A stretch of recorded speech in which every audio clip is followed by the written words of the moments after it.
Yes. That's what art does. Saying interesting things about interesting perspectives, about interesting more perspectives, and make money out of it.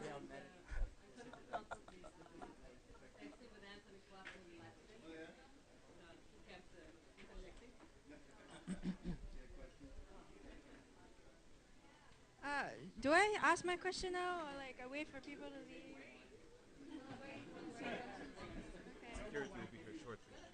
Security may be here shortly. No. Sorry? Yes, it's high. It's high above the ground. But you never know.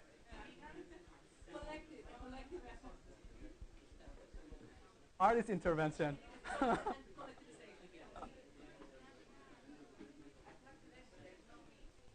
I will defend art. Okay,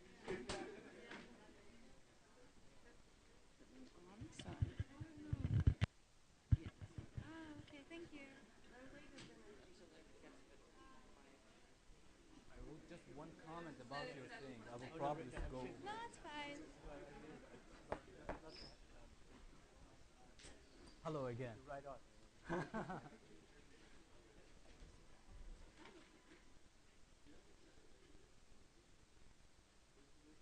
Can I ask my question? I think we have to pay attention now. Absolutely. Oh, sure. Go ahead. Go ahead. Yes, yes. Louder. As Louder. I said, it's basically a masochistic Jesus. Sorry, I There's have a someone who wants your question. attention. Sorry, asking for attention. So my question actually addresses both of you. I personally Which don't. both? There's three. Oh, Benjamin and Reza. Yes. My question addresses that. Well, I personally think that the human centipede is the stack. I mean, Is it what? the human centipede is the stack. They are just two ways of seeing the same thing. So one, you can see the segmentation of the centipede, the increasing folds of it. What I think of as extrusions. If you think about it, the extrusion of the human centipede is a human segment, and an extrusion of a stack is another layer in the stack. And they're just two ways about the same thing. So the idea of, if you were to apply the case of the human centipede, I work in advertising, and we subcontract work all the time. People bid for tenders, and then someone else gets the tender. And what is transferred is the sense of the void. So it's basically a variation of the art world. And in the case of a stack, hacking as a way in between two layers of interfaces to produce new layers of interface. What I'm wondering, in the context of acceleration, is the idea of velocity, because like both of you are talking towards moving towards the direction of an edge. The difference between acceleration and straight up speed is that there's always a sense of direction. Acceleration is velocity multiplied by time. There is no addressing of where the edge you are accelerating to. At which point, to borrow the chemistry metaphor, do you reach sublimation, where like iodine changes from a precipitate into a gaseous form? So this, and then the other part of it is perhaps the problem with segmentization, be it the creation of new levels in the stack and or the creation of new segments in the human centipede, is perhaps our obsession with particularizing process. It's always about process, ethics of process. Process is a form of ethics, the practice of making, the praxis of making. I see the word praxis all the time that I want to burn it. And maybe it's not that art itself, the art world itself is bad, or like that the problem of extrusion is wrong. It's the fact that we're extruding without direction. So perhaps the only way out of it is to create an interface. I mean, so if you were to create an extrusion, it's basically one layer that sits on top of another, or one that sits horizontally next to each other. And we are always talking about frictionless experiences and frictionless atmospheres. Perhaps the way around it, to bring knowledge towards it, is to actually put friction back between layers of interfaces, or back between layers of the human centipede. So that's kind of my question, which is like, where are we going in this acceleration? And if we are going to put friction between stacks, then how are we going to stop ourselves from fetishizing process, because everybody wanks over that? It's kind of annoying, but yeah. Sure. So, so thank you for the question. Thank you. Excellent question. I have to say though, after Ray's presentation, I'm a little bit hesitant. Busy? Yeah. Well, not just that, but sort of hesitant to sort of enter into this commentary about the commentary of the interesting ideas and all the rest of it, and making this all clear for all of us, and finding a way for it all to land in a way that we can all go home and feel like we've had an interesting experience tonight, and the rest of this as well. So, with this in mind, let me just say, sort of specifically, just for the sake of clarification, that the way I think about the stack topology is descriptive. It's not necessarily prescriptive. It can be prescriptive. It's sort of platform logic. But one of the ways in which it would differ from the horizontal modularity of the centipede has to do with the heterogeneity of the procedural function of each of the layers. So if you hold on, let me answer the question, or at least say something after you said something. I mean, if I answer the question, that's good too. Is that the way in which I allegorize the stack from OSI or TCP/IP is that there are specific layers of the stack that do a specific thing and that have a specific function that is autonomized without a kind of intentional or authorial or procedural logic. That a machine intelligence becomes encoded in each of these things, such that the interoperability between any of these layers is determined by a specific kind of protocological communication, so that any kind of machine or technique or material, whether it's from copper to fiberglass to whatever, could be inserted into one of these levels, and the entire operation would continue to function. So it is exactly the heterogeneity of the function of each of these layers that actually makes the stack. Whereas the way I understand the centipede is it's the repetition and monotony of every one of these layers and cycle that actually is what gives it this function. So these are undoubtedly, but he'd cough doing it because he smoked too much. But so this is what I think is sort of a difference here as well. Now, to the friction question, yes, absolutely. And in fact, it's not just the friction as a kind of point of resistance, but the friction as a condition of the production. Now, one of the ways in which I strongly argue we need to think about the productivity of any layer, to the extent that there is one, through the basic Virilovian axiom that the engine technology essentially has its effects are determined by the accidents that it produces. That whatever the invention of the technology produces these accidents as well.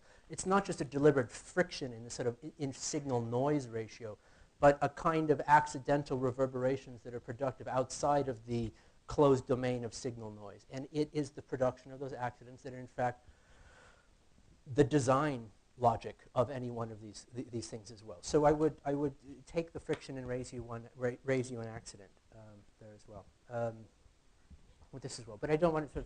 So I'll pass this to Reza and then to Daniel. I'm afraid that I really.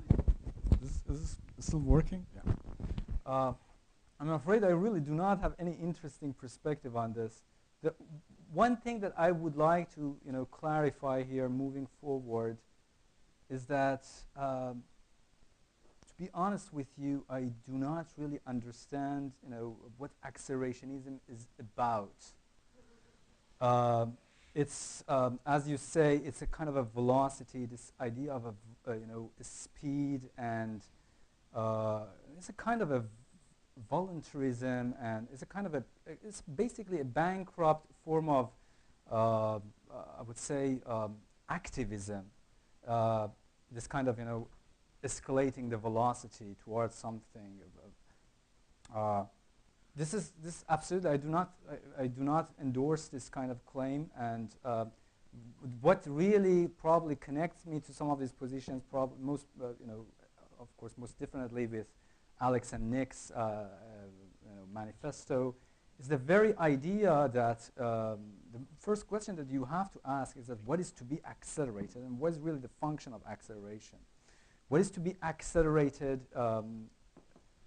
I think this answer cannot be questioned unless by, and this is my philosophical position, unless by endorsing an elaborated practical elaboration of the project of humanism from the front door of enlightenment. Only through enlightenment, not all of its claims, but its claims about the idea of freedom, the idea of methodological collectivism, the idea of normative discursivity, which basically undergirds methodological collectivism. You can talk about what is to be accelerated. Now, Peter Wolfendale has this excellent idea that what is really to be accelerated in this sense is reactivating trends of the past in the present toward orientations of future, in the sense that orientation toward future shows its impact on the present, and also the nostalgic link between past and present is also nullified. So it's basically acceleration is a form of, is a trifurcative really assault on three politically bankrupt assumptions. One, political nostalgia that has a pathological relation with the past. Political activism, which has a pathological relation to the immediate resources and opportunities of the present, and political eschatology that simply tries to go somewhere by speeding up, which of course it never shows. It's basically just, I would say, is what sorry my language, it's a limitropic piss strip into the whirlwind. It just doesn't go anywhere. Now,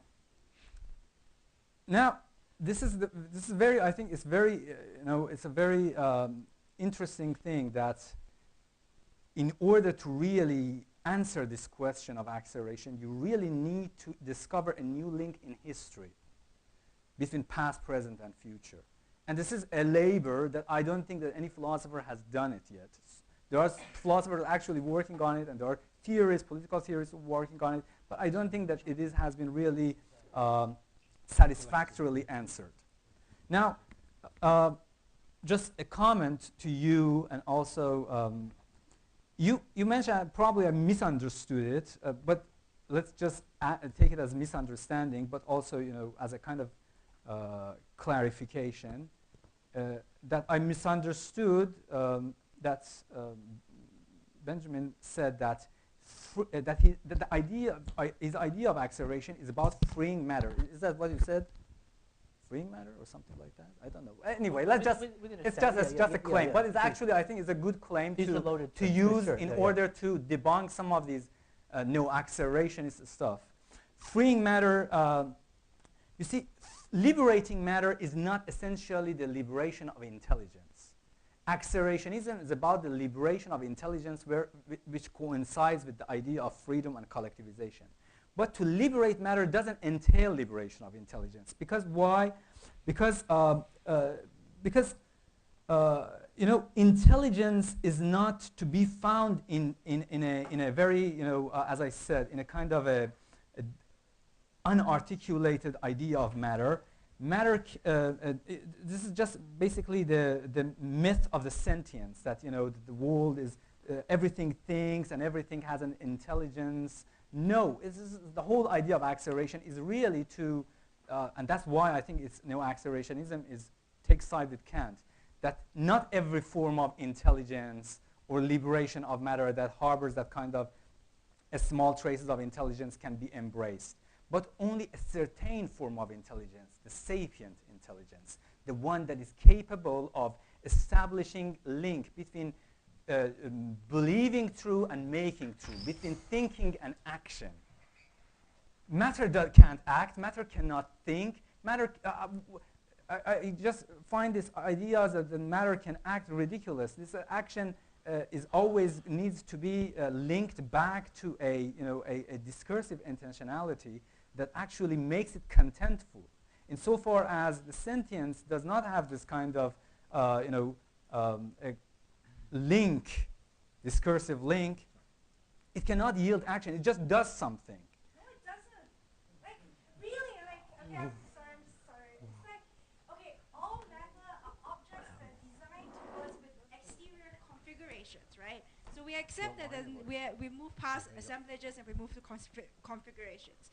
all designed objects while having an exteriority has an interior configuration. So when you talk about material, like matter as intelligence, this is how I understand it, is that it's the understanding of the interiority of a system. So yes, it's true, matter on its own cannot act, but matter has affordances and matter has agency. Divorcing the fact that you have more agency and affordances from an object is like, it's like going against the laws of physics. Like, why? You know, it's like you're not you're trying to separate. You see, you collectivize. You see, first of all, I think this is basically you are approaching this whole idea of design by way of an inflated epistemological conception. The idea that you are trying to inflate the concept in order to explain a set of series of events that are not really like that. It's basically an inflated epistemology, I would say. Now, the same thing is that, okay, a river seems like an intelligent sentient because it chooses the line of geodetic principle, namely the Lagrangian optimality, the shortest path of action toward the sea.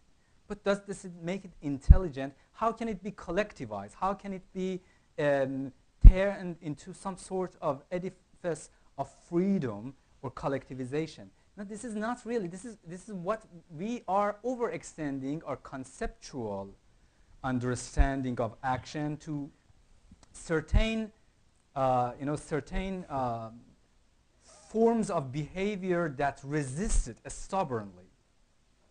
I think this is I think needs to be worked out. This is not a kind of idea of synthetic architecture that puts a bunch of stuff together and says, oh, I created intelligence. In fact, the setbacks in artificial intelligence and AGI are because of these conceptual inflations, because we are overextending our epistemological model to behaviors. Would it be okay if I responded? Oh, I see. Okay. So I don't know if it was a misunderstanding or an understanding, but let me try to. Doesn't matter. Let me try to misunderstand your misunderstanding. Perhaps it's actually that the question of sapience and the problem of intelligence is actually. I'm hearing actually more from you in terms of that we would call these material assemblages intelligence because they actually don't have anything that we would recognize as sapience in this way. But neither. They have intelligence, but they don't have rational intelligence. Without a doubt, It allows for discursive collectivization. No doubt, and this is also the cul-de-sac of AI is that its residual humanism is becoming back to haunted in ways in which it can't sort of deal with it. Intelligence has been modeled upon these subjective humanoid properties understanding of humanism, not really what humanism is. That's exactly right. That's exactly right. And so that the AI that has been productive has been. Shall I be the moderator of this conversation? Because we don't have a moderator. So let me make my main point with this as well. Okay, I would take it the other way around. It's not a matter of. I think that it's a matter of sort of making angelic arguments about the potential intelligence of matter and what counts as intelligence and the rest of it and all the rest of it. But rather the other way around, and that even the most basic reading of contemporary neuroscience. The Churchlands of the limited materialism and the Ray's working with, and forget even the Scott Baker, and indicates that intelligence itself, any form of intelligence you want to work with, it has a material substrate that is indistinguishable from its actual procedure and function.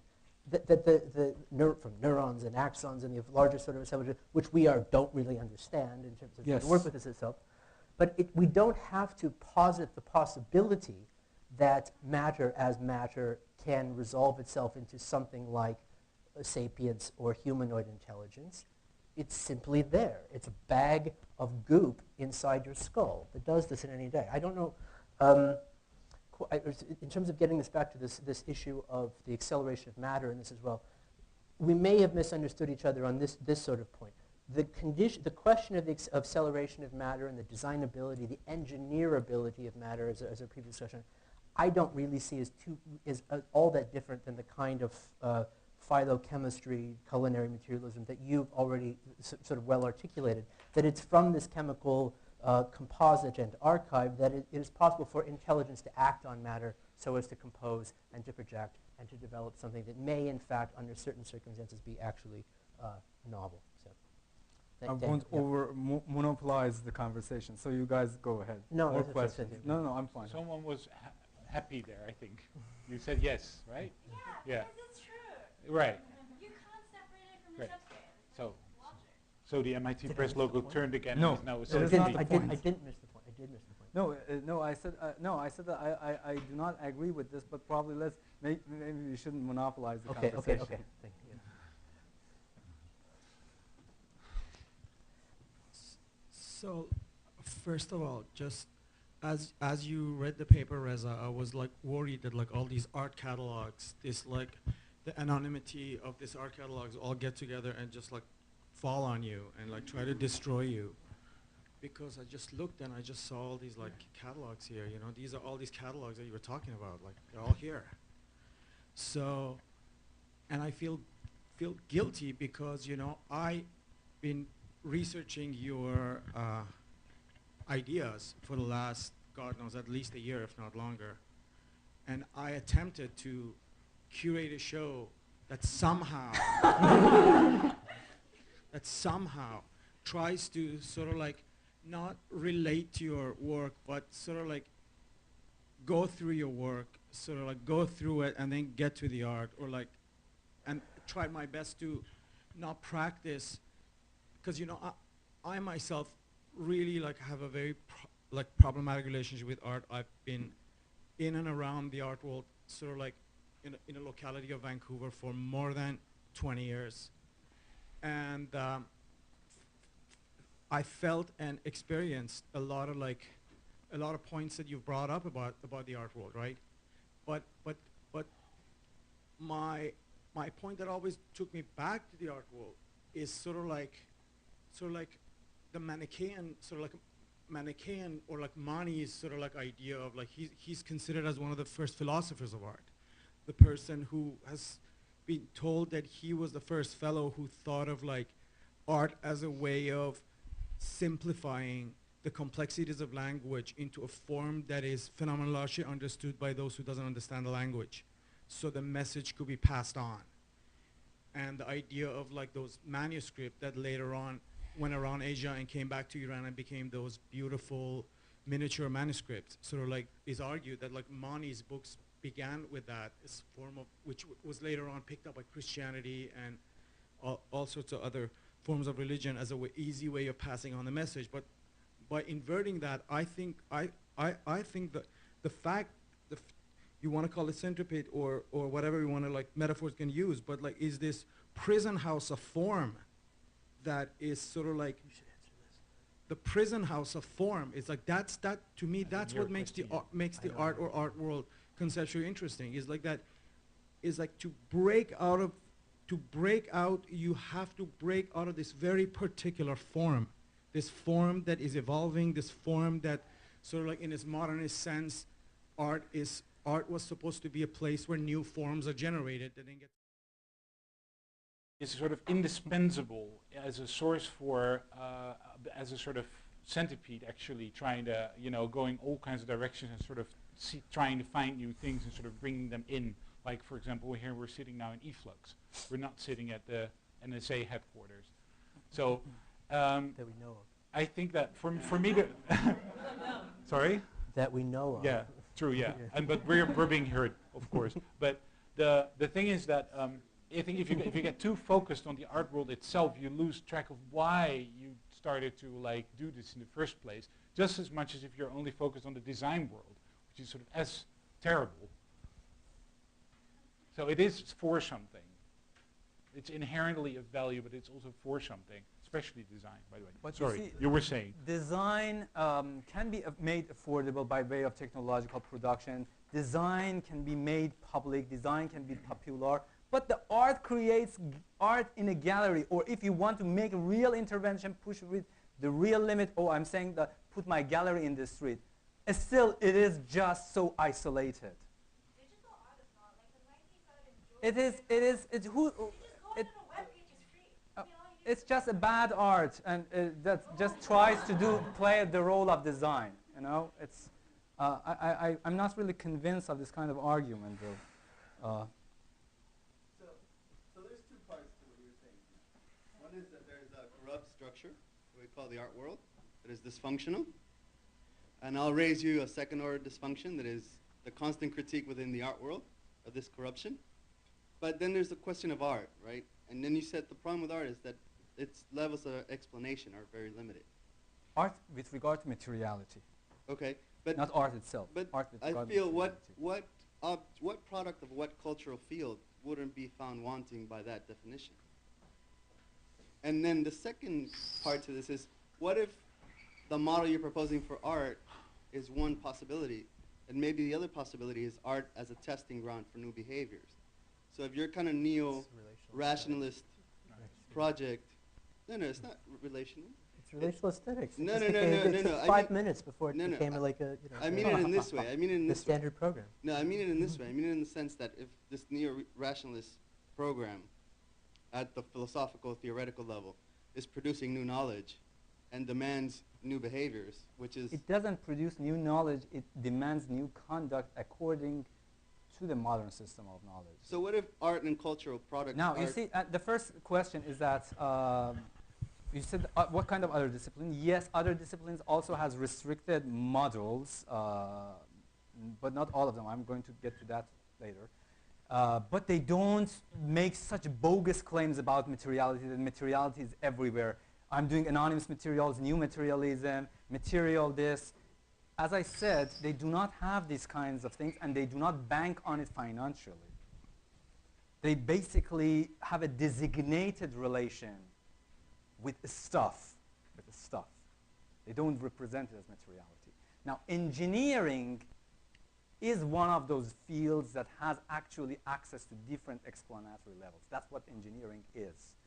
That's the idea that an engineer, for example, think of this idea that engineering constructs a beam, for example, a house, by understanding, a civil engineer, by understanding the stress field of the beam. Now, the stress field of the beam only is allocated or assigned to the macroscopic level of explanation, where the descriptive conditionals of the ordinary language are. Now, he doesn't need to know about atomic scale, but he creates a possibility, a space in the explanatory levels that allows for, optimization of his construction, in the sense that, how this is exactly how happened in terms of civil engineering, that engineers, by way of, this pluralism of models, that's what engineering is and embraces, pluralism of models. Not enough. It's not enough, but it creates a better constructive, designated on explanatory levels and their inferential links. So that's how the civil engineer creates a tweaking on a crystal level of the beam that allows it to resist earthquake, to react to it, while you can't really do it from, for example, on the level of appearance. They have these kinds of models of constructions. It's very limited, but again, as I said, the whole thing is really the claim and banking on the claim that art world does. Other disciplines don't have these kinds of comprehensive claims about materiality. They, in fact, have restricted models of themselves. They, in fact, are humble in the way that they approach construction. So if I'm going to take your logic correctly, and if I heard it and I didn't misunderstand it, what you're basically saying is that Silicon Valley startup culture is basically performance art. It's like they follow all your models of construction, they bank on an actual object, you pay money on Kickstarter, and it gets the darn thing funded. So, arguing that engineering is art is just because... That's not what he's arguing.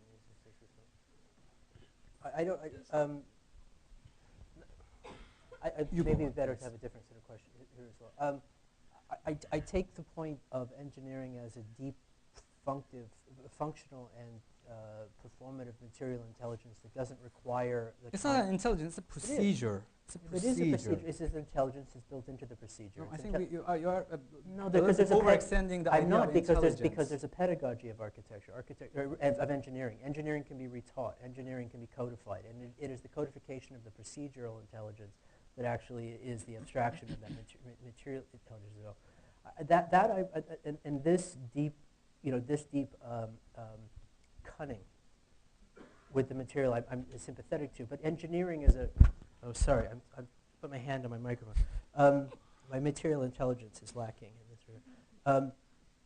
But engineering as a, if you're talking about art as an institution, and art as an economy, and art as a human construction, and art as a cultural operation, engineering on those terms, the deep, just isomorphic, redundant conservatism of engineering in terms of what it actually does, in terms of the way it teaches itself, in terms of the way it thinks about itself, in terms of the way it understands its own phase space of possibilities, is incredibly dumb.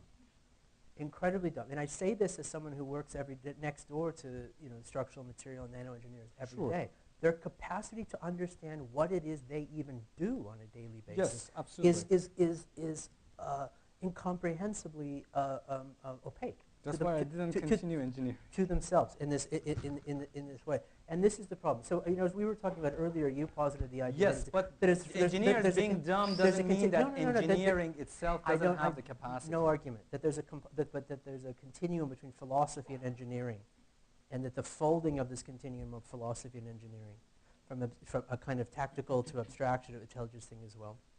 The question I think we're working with, and it may in a certain way go to the plea that Mohammed sort of put on the table in this way, is what is the conditions of mediation or interfacing between these two very different kinds of things. The idea that we can have a purely agnostic intelligence and a purely molecular intelligence, and that somehow that they can be brought together immediately, and that the translation between the two would be immediate, doesn't hold for me. That there has to be a condition of interfaciality between these two, and perhaps that's a good definition of design. Perhaps, and to the extent to which art is willing to move into this space, is willing to operate into this space, is willing to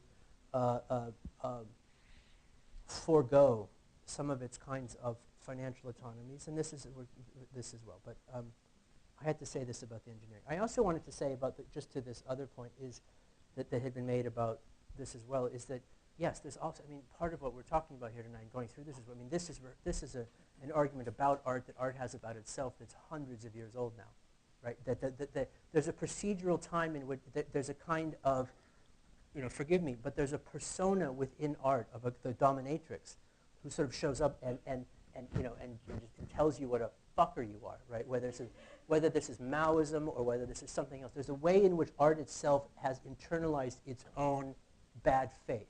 Absolutely. And that the bad faith, it loves to chew on. Like jerky. It holds it in its mouth for as long as it basically turns every critique into a defeatist claim by virtue, as I said, it's you see, you give it so much vitriol and it Jesus-like embraces you and it smiles at you and turns it into a show, this critique into a show.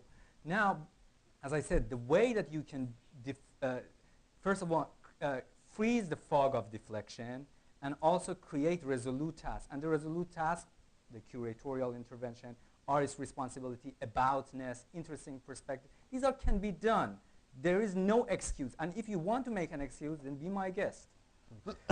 Anyway, let's open, if I can open it up, and also, like, if the specific questions for Daniel, who's, I thought, really the best presentation tonight.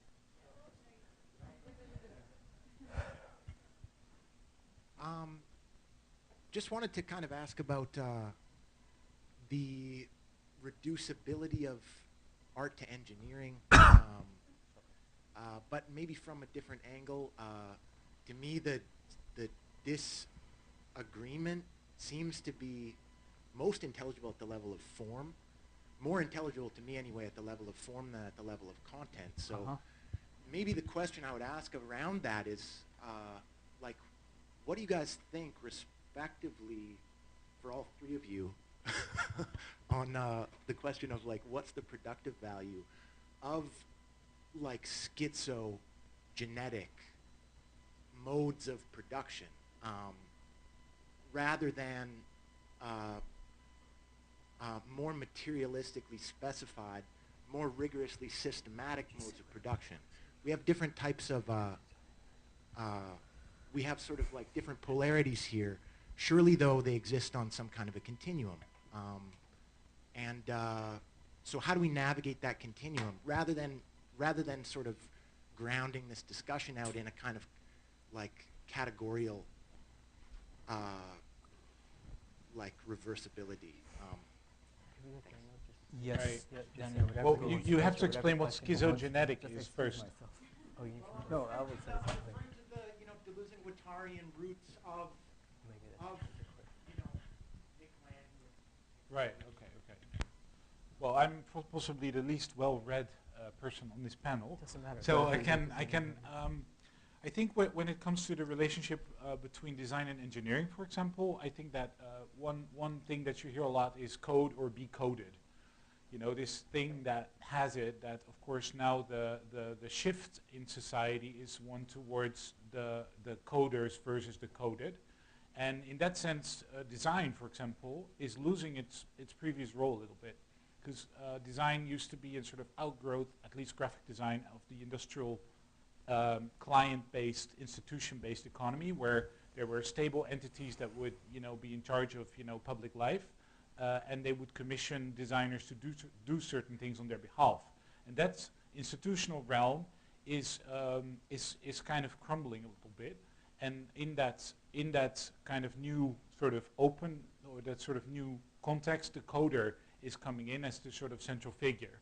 And the question is then, is this coder someone who can mobilize, substantial resources and substantial agendas to create, a form of counter-hegemonic practice, or some sort of new island, or some sort of new, can embody a sense of collectivity, or enable a sense of collectivity that's not purely monopolized by the existing cloud operators, for example, or is this basically a figure who will be subsumed immediately by the bigger powers in it? So is it, that is a question, I guess. And I think for our practice, the question that we ask in the video, for example, is tries to think about, what sort of collectivity do we share? And we think that a large part of the collectivity that we share is actually characterized by silence rather than by communication. So the fact that we're all continuing to use our Gmail accounts, the way that we function, knowing that we are being listened to, for example, or the way that we treat the system is by silence. And silence in an era of ubiquitous, omnipresent communication is actually an insult. So silence is, in this case, not some Gandhian sacrifice or sort of turning the other cheek, but it's a form of not caring about authorities or about the political system. And we hear a lot of talk about the ways that traditional institutions do no longer fulfill their role, are no longer the gateway towards political change. And I think what sort of collectivity, what sort of sovereignty is going to be created, that's going to form a new body politic, basically. It's not an answer to your question, but sort of. Better clients. Should I go with just two things? Yes, but maybe it's the last comment. You have an infrastructural determinism. I really issue don't that have a kind of a comprehensive answer, but two things that I picked up from your thing. First, I don't think that we said art needs to be reduced to engineering, or there is an essential binding between them. The idea is that there is a continuum between all disciplines, but you can't understand this continuum as a differentiable continuum. A differentiable continuum means that this is very idea of there are different forms of continuity. There are asymptotic continuity, and which are non-differentiable, and differentiable continuity. Differentiable continuity means that basically you can take the model of art and apply it to the engineering. No, that's not how it works, and that's why art. But that's what art wants to actually act on this differentiable continuity that allows for the prevalence and ubiquity of materiality. That it has a complete self-critical reflection on the material immanence of my, for example, domain. Now that just doesn't pan out. Just that one was very short. Sorry. Okay, so I know Ray has one infrastructurally determined limit condition here. Maybe this will be the last question, and then we can follow up afterwards more informally. Sure. Okay. I just have a quick question. Speaking of like the era of mass surveillance and like how we still use our Gmail accounts and Facebooks and things like that, knowing we're being watched in silence as a form of not, well, a form of not caring. I don't necessarily see it like that. I think silence in a way, first of all, I don't see what is wrong with the idea of a surveillance society in the first place. I mean, obviously with the structure of laws we have. Yes. Well, Okay. let me rephrase that a bit. With the structure of laws we have, obviously a surveillance society cannot work all the way. But I think more not caring would be to You're gonna take this I'm one? sorry, I would just. Sorry, go ahead. We're No strategizing- problem. We're strategizing how we're gonna strategizing I the think answer. Yeah. more not caring would be to continue to use these things in lieu of the fact, that you're being watched or listened to. I think silence is just, that's, kind of akin to, a child stomping on the ground when he doesn't get his cookies or something. It's like, it's a form of kind of empty protest to me. I think that it's a bit more, who cares if you're being watched? What are you doing that's so interesting? You know what I mean? Like, what are we all doing that is so interesting that, and then there's the illegal aspect that they can brought in. Sure, we can all become criminal in this aspect, but I mean, in a way that's kind of just an inflation of your own character, I think. I mean, what are we all doing that is so illegal or so interesting that these people watching really care? I don't think anyone's going to get locked up for telling someone that, they're going to meet them at this place via Gmail or... Let me ask you a question. Sure. If at this moment your Google search history, your whole Google search history for 5 years, You probably won't look through my Google search we're projected history, on the screen as well, for us today. I assume there would be, for all of us, there would be a sort of embarrassment about the kind of puerile things that we sort of work with as well. But I guess I'm going to pass this to Daniel, and then maybe Razor should have the last word. But Hold on, I think you've asked the question. There's an inverse. Foucault had this idea of the panopticon effect with Bentham, that there's a way in which you are being watched. You don't know if you're being watched, so that you behave as though you are being surveilled, and that this constitutes an imminent governmentality of space. That there's a coordination and choreography of normalization and discipline by this internalization of the presumption of being watched. But there's an inversion of this as well, where we act as if we are being watched, we know that we're being watched, and yet we behave as if we aren't being watched. Sort of the opposite of a panopticon effect here. And this has an equally deterministic effect in terms of the composition and coordination of the ways in which social space operates. So the answer to your question is, what's the big deal?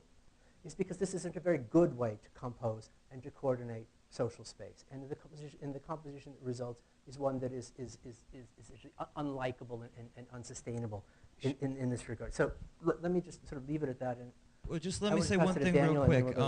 You brought up the idea of looking through people's Google histories, but I just wanted to personalize this. Well, sure, but when you type, say, you go to Google, when you type like 2 letters of a word into Google, that may be something that is illegal. Maybe you're searching something drug related or something, something that is against norms.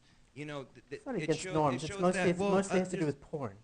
It shows, artificial intelligence reads this as when you type in the first few letters, that will store it in your cache as if you've already searched for this whole thing when you haven't. So if you're looking through people's Google searches, you're going to, find all these things that people actually didn't even really look at, that they've been logged at looking for. If you, have read what these NSA logs have shown, the way they surveil us. So, I mean, it's kind of, I don't think that would reveal much, but I just think the whole, I don't know.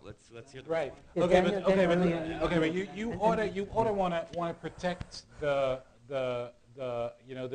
limits of a government, any government, and the US government is a sort of world model government because it's a really well-known government, but in fact we're not just talking about the US government, we're talking about any government. You ought to want to limit what the government can do, maybe not on your own behalf because you're not going to change the world, but maybe other people will. And you cannot decide for someone else that because you don't have an interesting life where not a lot is happening, that other people should lack the same amount of, lack that protection. So that is the first mistake. It's the sort of the idea I have nothing, the fallacy of the I have nothing to hide argument. If everyone says that, you decide that effectively for everyone else. Secondly, okay.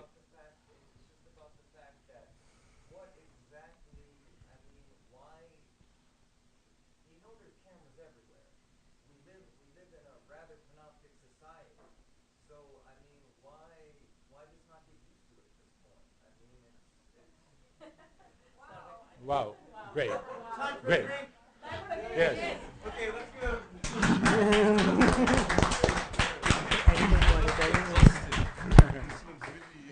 I know.